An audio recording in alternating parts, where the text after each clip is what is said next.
We would like to acknowledge that Curtin University and the City of Armadale are situated on stolen and unceded lands of the Whadjuk Noongar people. We pay our respects to the elders and acknowledge deep cuts made by the colonial planning practices. We call for justice and reconciliation for Australia's First Nations people. Always was, always will be, Aboriginal land. The city of Armadale was settled in the early 19th century and is situated approximately 25 kilometres southeast of Perth City, stretching from the newer developments of Piara Waters in the west through a mix of infill and heritage at the city centre through to Rollystone, Carragullen and expansive bushland to the east. The city of Armadale's identity is deeply tied to its hills, parks, dams, bushlands, wetlands and other resources of immense environment, social and aesthetic value. And while sometimes in conflict with its priorities for increased population size, development and infill targets, the local government has been attempting measures which improve its sustainability, which we are attempting to analyse. Three main environmental sustainability challenges the City of Armadale is prioritising include canopy cover and vegetation, water management and security, and mitigating climate change and greenhouse gas emissions.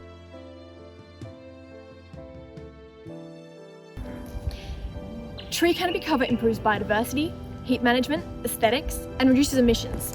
Lack of equality benefits older and more affluent suburbs. Unequal distribution reduces resilience to potential heat stress due to climate change, and areas with a tree canopy cover of above 40% can be up to 3.5 degrees cooler, and suburbs with less tree canopy cover cannot equally experience the benefits of green space and vegetation, a significant risk in the event of increasingly intense weather events and global temperatures due to climate change, with the Climate Council of Australia predicting twice as many days over 35 degrees by 2050.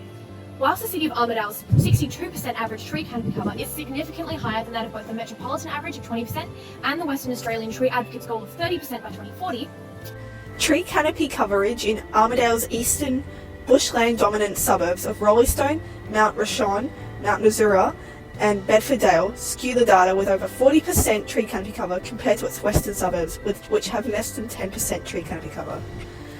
The inequality of canopy coverage within Armadale can be attributed to geography, socio-economic status and population density.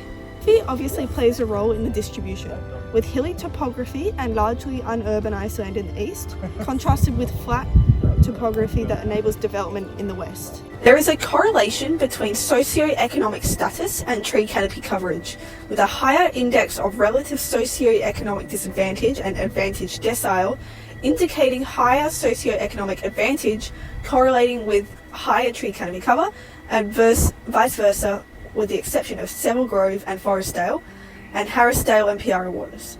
This poses a significant threat to already vulnerable people, with lower socio-economic areas suffering further from heat stress and less livable conditions. A potential explanation for these outliers is population density. Seville Grove has a much higher population density than the average suburb in the City of Armadale due to infill, leaving little remaining space for green space. Therefore, tree canopy cover is threatened with increasing expectations to meet infill demand. Some attempt from the City of Armadale has been made to improve tree canopy cover, consistently planting 700 to 800 trees per year, establishing a total of 4,792 trees over the span of 5 years in alignment with their urban forestry strategy. the relationship between biodiversity loss and climate change creates a positive feedback loop, which Australian ecosystems are especially vulnerable to. Biodiversity provides valuable resources such as provisioning, cultural, regulating and supporting services that cannot be artificially replaced and are needed to support human well-being. Land use changes in Armadale pose a significant threat to biodiversity loss in the local government area, further exacerbating the challenge. Infill development limits land availability for green space. Clearing biodiversity in Armadale is almost certain to impact vegetation in the Guildford, Swan and Beermiller vegetation complexes, emphasising the urgency of the issue. Additionally, biodiversity loss impacts native fauna and flora species such as the black cockatoo and the quenda. Tree protection and conservation are essential to reducing canopy cover loss and street degradation. In addition to water quality and emissions management that reduces tree mortality, a strong tree retention policy is needed to prevent tree damage and removal. Tree protection orders are currently minimally effective, currently requiring individuals to reach out to the council and request an investigation into the significance of a tree in order for it to be designated with a protected status. and requirements for protection do not include shade or general street amenity impacting its potential. Tree preservation orders must be more widely available and actively sought after by the council for street trees along verges and in front yards. Penalties must also be strengthened to discourage a lack of reporting and chopping down trees to the detriment of public good. Existing requirements of the Armadale Local Planning Policy, Street Tree Management Policy, City of Armadale Biodiversity Strategy, and the Local Government Guidelines for Subdivision Development, which is a step in the right direction, but must be improved and strengthened to create a sustainable city. In 2019, the city reconnected a biodiversity corridor from Settlers Common to the State Forest, marking significant progress towards environmental sustainability and rebuilding native ecosystems. However, more can be done to improve vegetation and biodiversity in newer infill development suburbs. Verge gardens can be encouraged by councils showing best practice examples on public empty land, providing materials and funding for residents to create their own.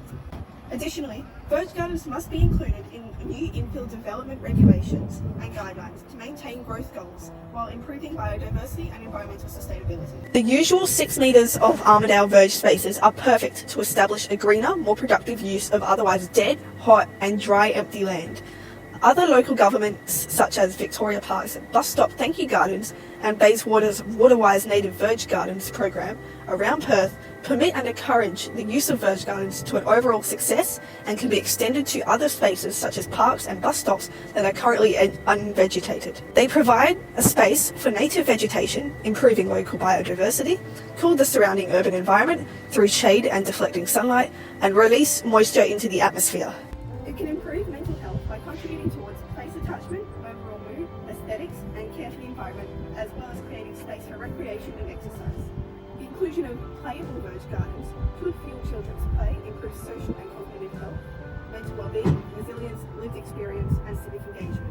One of the main failures of the City of Armadale is maintaining true canopy cover as they push for greater urban infill and growth, particularly within new, dense but sprawling greenfield developments of Piara Waters, Parisdale and Forestdale. Therefore, the initiatives of tree protection, planting and large-scale verges could bring these areas more into line with the city's identity, connection to nature, and meet canopy cover targets over a large proportion of the local government area.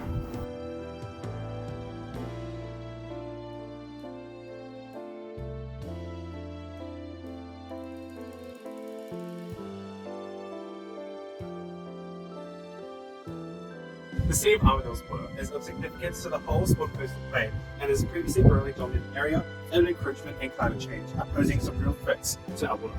The City of Armadale has 3 of the 13 reservoirs located here in the Darling Escarpment, which are the Canning, Churchman Brooks and the Woodbog Dam, each with the responsibility to serve Perth and the Greater Swan Coastal Plain.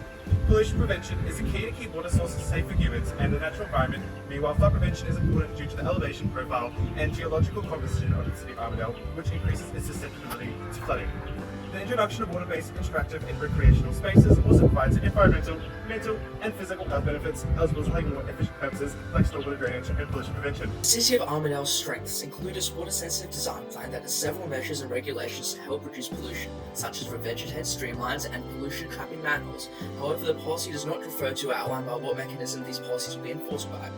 Individual developments will often have water management plans that contain reference to how water pollution will be managed, whether it's in relation to acid sulfates in the soil or how sewage will be disposed of. The City of Armadale has specific legislation that provides influence on Armadale's approach to water pollution. For example, the Health Act prohibits deposition of polluting materials in near water sources, and the Extractive Industries Local Law limits excavations to water courses and wetlands. Ultimately, water protection requires one unified document that is binding and details regulations and policies for the entire local government. Although the City of Armadale has several good policies, strategies and plans when it comes to water pollution, there is a lack of prioritisation and unification on the issue. Barda, a recently developed industrial suburb, is on the doorstep of Forestdale Lake. The relevant development strategy demonstrates progress. It contains pollution protections, including cleanfill certifications and contamination investigations. However, the biggest concern is how close it is to Forestdale Lake and the risk of chemical pollutant.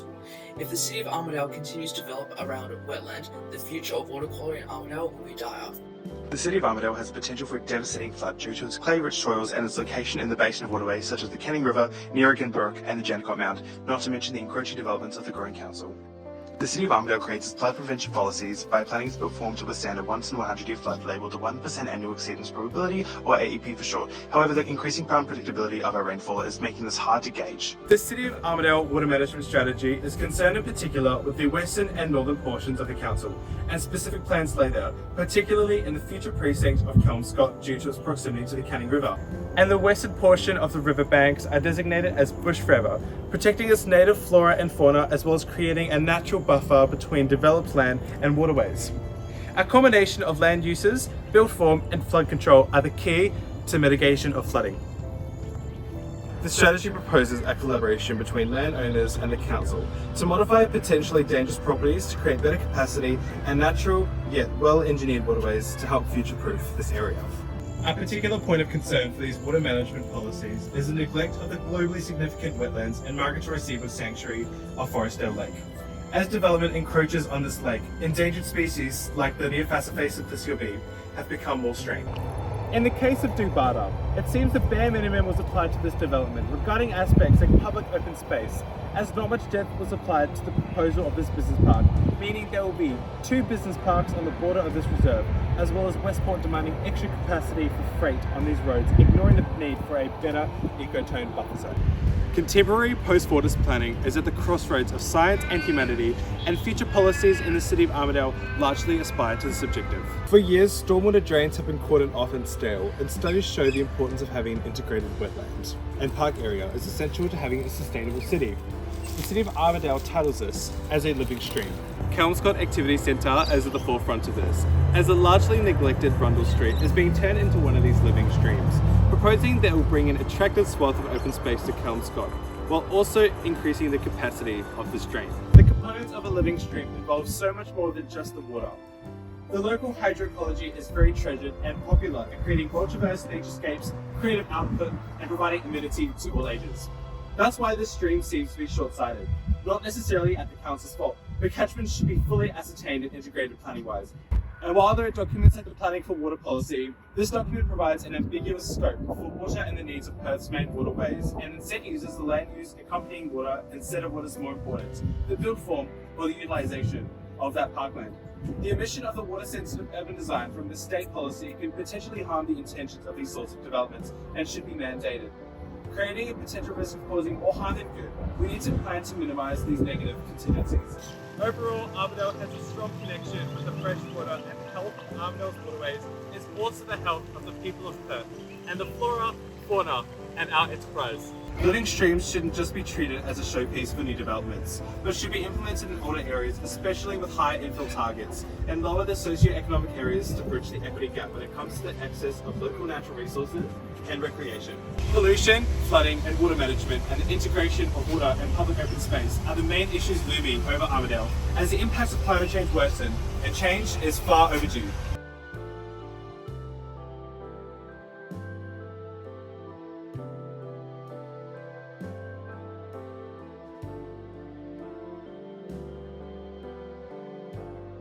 The greenhouse gas effect occurs when some of the sun's radiation bounces off the earth and hits greenhouse gas particles, such as carbon dioxide, that absorbs energy, stopping it from escaping the Earth's atmosphere. When these gases are in excess, as they are now, due to increased carbon emissions, the temperature of the Earth's atmosphere and surface increases, causing environmental, social and economic challenges. While this is a global issue, there are ways that the City of Armadale influence how climate change occurs and affects the people living in the local government area. An important part of the urban heat island effect and climate change is albedo. Albedo refers to the extent that UV radiation can be reflected. Surface reflectivity contributes to the urban heat island effect. The City of Armadale is made up of a built-up area with low albedo and a major portion of bush. With the same low albedo, but with regulated temperatures, as concrete and other common building materials absorb heat, whereas trees sweat to regulate the temperature. Transport use is a complex issue that is related to culture and the regional infrastructure that impacts how and whether people choose to travel. The City of Armadale is particularly impacted by this because of its distance to the city. Active and public transport are significant for sustainability. Helping reduce greenhouse gas emissions, transportation is an issue that can be a source of and manifestation of inequality because groups of people. Therefore, it's an opportunity and a challenge for the City of Armadale to balance access and environmental considerations all parts of the city. The integrated transport strategy is promising in terms of what the City of Armadale can do as a government body to advocate for the improvement of state-run services, such as public transport, as well as internally managed infrastructure. The strategy addresses the current issues of car use, lack of bike riding, and less than ideal usership of public transport, and provides the understanding of how destinations and activity centres within the area need to be attractive and high amenity to enable public transport use and infrastructure. Additionally, the bicycle plan shows improvement to the currently limited cycling infrastructure en route, highlighting legibility and safety as key components to ensure that the provided examples of safe crossings, directions, and traffic calming measures to help cycling becoming easier is a step in the right direction. Whilst it was good to see a focus on accessibility for bike paths and routes, particularly with the age demographics in the City of Armadale, the plan stating that safe active streets could not be achieved on older, curvilinear roads was disappointing as no alternative was suggested. This creates concerns for equity, particularly in the disadvantaged areas in central Armadale. The understanding of Armadale's distance from job opportunities and the still necessary travel beyond the city, we would like to see the bike plan converge more on the train station and incorporate public transport for journeys that require further travel than active transport could allow. What we felt was missing from both these plans was extensive, tangible solutions in the form of examples of academically supported research into improvements required. In some instances, the plans discuss existing infrastructure, but as these plans seek to improve on the infrastructure, this is not enough of a reference to the real world. Despite these good ideas, it is hard to know if these have any real effective solution. The main policy for reducing urban heat seems to mostly prioritise tree canopy. This is an important process, but often long-term it can be in conjunction with increasing the albedo of buildings and man-made components of the City of Armadale. This is worked towards unofficially through the partnership with Switch Your Thinking, an initiative that works towards sustainable development goals in a local government context. Switch Your Thinking educates on how home layout and design features such as roof colour can impact the need for heating and cooling. Switch Your Thinking offers rewards to residents in the form of discounts for sustainable products for home and living. Businesses can also apply for rewards if they demonstrate the goals of Switch Your Thinking. Policies of Switch Your Thinking are not present in the city enough to make a real difference. Irresponsible urban infill with abundant dark roofs demonstrates the lack of care for private interests and lack of intervention from the city. A recent instance where the City of Armadale was not considerate of albedo and concrete emissions is the Pure Waters Library. The use of concrete created emissions and meant that this building will heat easier. This was a recent building, showing that a lack of care for reducing heat and energy required to cool. Albedo can be addressed by learning from buildings such as the L3 buildings, which shows circular economy buildings are possible, or even taking components of this, examples such as using recycled materials or alternatives to concrete, would be more sustainable, environmentally and economically. The City of Armadale should take feedback and community concerns on board when making decisions. Transport routes are ineffective if people are not planned for.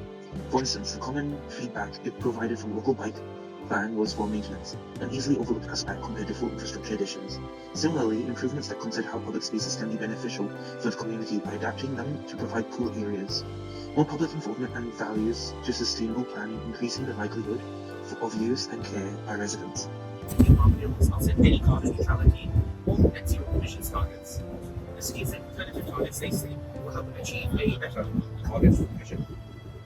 These are the identification of emissions, subsidies for the flaring project, solar panel installations, and addressing and the geothermal, diversion of green waste from landfill, and the purchase of offsets through accredited schemes, and addressing residual carbon emissions. As you can see from this graph over here, which is the amount of greenhouse gases emitted, landfills account for 91% of the city's carbon footprint, as landfills produce methane during decomposition. The City Council has agreed to accept waste from other local council and commercial waste, as other councils look to hit net zero sooner. This has meant that emissions produced by the landfill will continue to rise.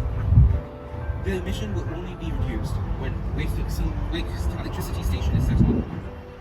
Though emissions will still be produced by the tip even after commissioning the station.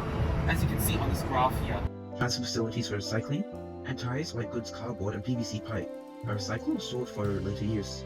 Here is the graph you can see for the building forecasts for carbon emissions. Carbon emitted from buildings is highly controllable and can be easily changed with technology advancements along with investments. The city has mitigation measures such as finalization of energy audits, solar panel installations at Armadale Arena, Armadale Fitness and Aquatic Center, and the main administration buildings, and the Piero Waters Pavilion, and a geothermal bore for the Armadale Fitness and Aquatic Center, and care by residents.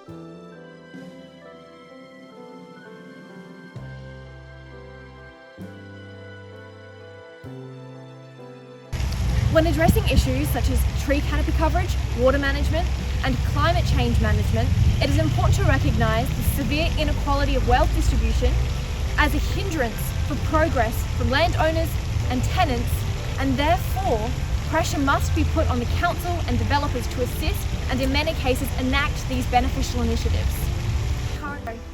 If current climate, deforestation and water pollution trends continue, there are significant risks to livability and sustainability in the City of Armadale. Decisive action must be made by the City, their words backed up by action, and clear and equitable policy, action and initiatives that help restore canopy cover, improve water management and mitigate climate change.